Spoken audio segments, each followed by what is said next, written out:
Hi everyone, and welcome back to the Southerner's Northern Garden. So the sun is setting and I wanted to do a quick video. I'm going to call this my sit down series of how I developed several of the garden spaces in my garden. So one of the ones that I show quite often on my channel and is kind of a highlight is my Proven Winners Incredible Hydrangea Hedge on the northeast facing side of my house. So this was one of the first garden spaces to go into my new garden. An interesting story is when we moved into this house, I was very much against putting in any plants because I simply didn't want anything to take care of. 4 years down the road, I can't believe I even said that 4 years ago, but here we are. So on this side of the house, there are only 4 different plants currently. We have the emerald green arborvitae, which I got from Costco, which I've mentioned several times. One of my local Costco's has evergreens in the spring, and the past couple years they've carried emerald green. So those were $25 a piece, and I have 5 of them. So it was a rather inexpensive way to add good evergreen texture to the garden. The Incredible hydrangeas, you know I like to plant small things in my garden because it's just super expensive to buy and put in lots of big plants into the garden, especially at the rising cost of plants.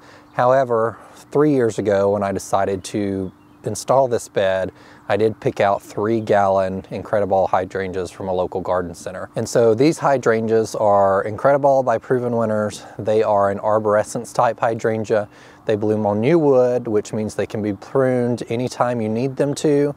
And they are an improvement over the Annabelle type series, which you may have seen that are an older variety that tend to flop very bad. These do not tend to flop at all.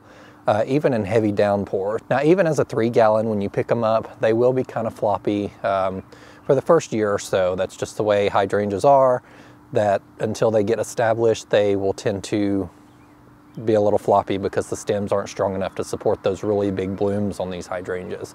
But now that these have been in the ground for 3 complete years, they do a really great job of holding up their blooms. You can see even in late fall, winter here, they are still holding their blooms pretty upright. So I'll prune these in the early spring, late winter, when they start pushing new growth. You could prune them in the fall if you wanted to. I don't like to do that because it does provide some winter interest, especially when snow falls on them. They're really beautiful and lovely. In front of them, I have a short hedge of daylilies called Salome Double Classic. It's a very beautiful short daylily. I am thinking about revising this bed a little bit in the spring and maybe doing groupings of daylilies between the hydrangeas because as a hedge, they just aren't giving me what I want all season because daylilies tend to bloom, June into July, early June, and after that time, they're just kind of a green foliage. And so in between the hydrangeas and in front of the emerald green arborvitae, I have a clematis called Stand By Me. That clematis probably needs more sun than I'm giving it. It was probably one of the failures of this garden. They have survived really well and they also bloom really well, but they tend to be a floppy variety anyway because it is a bush clematis. It is not a trailing or climbing clematis. And I'm going to put them and move them in the spring somewhere in my garden where they can get a little more sun and be a little more happy. And in those areas are where I'm thinking about grouping the daylilies. So I'll dig up the hedge and just do like a grouping in front of each evergreen. To replace the daylilies, I'm considering doing a evergreen hedge of boxwood or some other type just to add a little more winter structure to this area. I will probably extend the bed maybe a couple feet to accommodate that. I've got to think about it. That's one of the things that I'm mulling over this winter, deciding what I will do with this area because while it is north facing, that means it can get a little less light than some of the other areas in my garden. So it'll have to be some type of evergreen that's pretty versatile, and boxwoods do well in both sun and shade in my zone 6. So this bed in general is about 8 to 10 foot deep. The evergreens are spaced with the boxwood on approximately 5-foot centers, so it's 5 foot from the center of an Incredible hydrangea to the emerald green arborvitae, and it goes all the way down. One mistake I made in this bed as just an early gardener, this is one of the first parts of the garden that I developed, is I probably should have moved the Incredible bushes back a little further, more in line with the emerald green arborvitae. Right now they're about a foot in front of the root ball of the emerald green arborvitae, and they tend to lean this way, as you can tell, because the sun obviously is not as much on the side and does get some sun this way, so they tend to stretch out towards behind me here. And if I'd pushed them back a little further, it would have made them a little fuller, and because they wouldn't have grown towards the house anyway, because there's no light that way that they're reaching.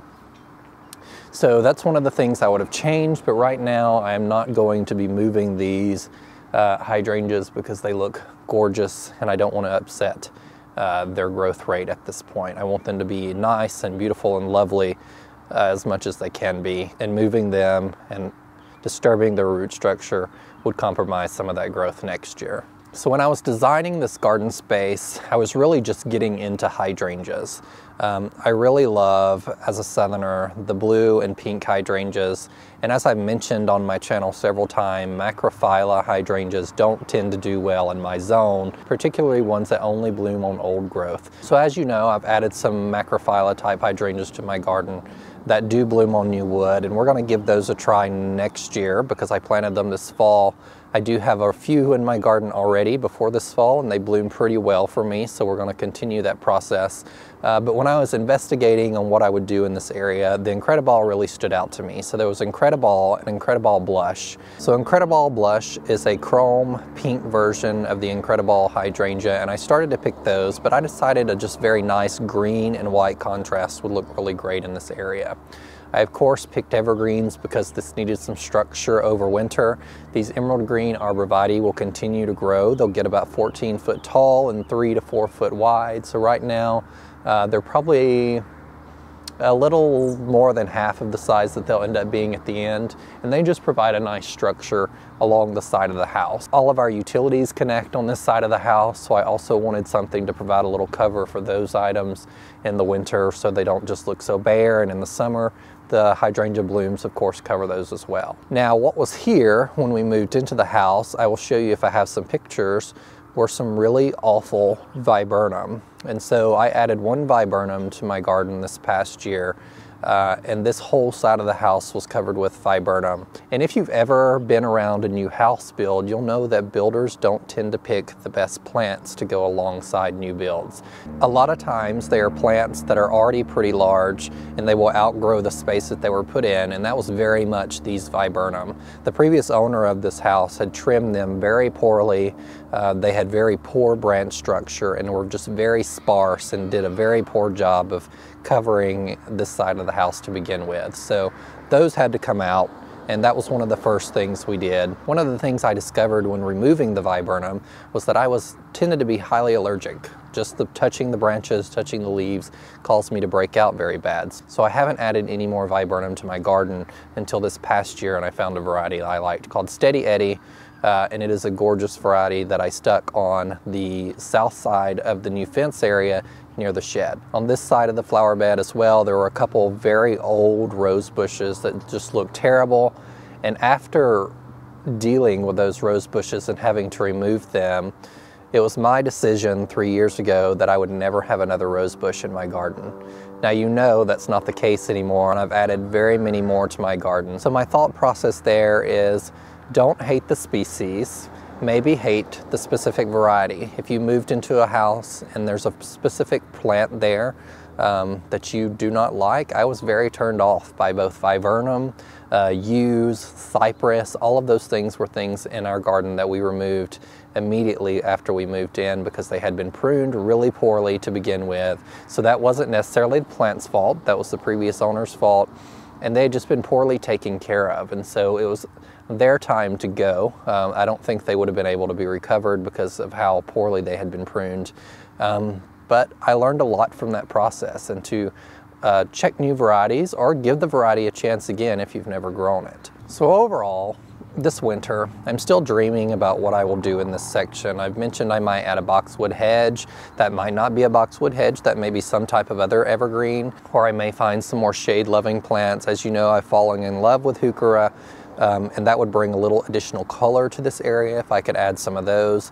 The daylilies tend to bloom pretty well for me, even though they don't get as much sun as they probably would like as daylilies. Of course, they bloom better on this backside, and as you come up further and they get less sunlight, they tend to bloom more sporadically. So that's also a reason of why I might put them into pockets, so they can get a little better sunlight in some areas and hopefully bloom a greater ability, and then I can tuck stuff in where they're not blooming so well that will love that shade a little better. So thank you guys for joining me on this chilly evening. I'm going to continue this series and go around my garden if the weather permits this winter on warmer days and just tell you about how I developed these spaces. This one was rather simple. There's just a few plants here, but it creates a nice interest over winter, especially when it snows. And it's one of my most favorite parts of the garden because I always wanted a hydrangea hedge. And this Incrediball variety provides a really nice structure both in summer, provides beautiful blooms both for decorating and in arrangements. And it's just one of those classic plants that everyone needs in their garden.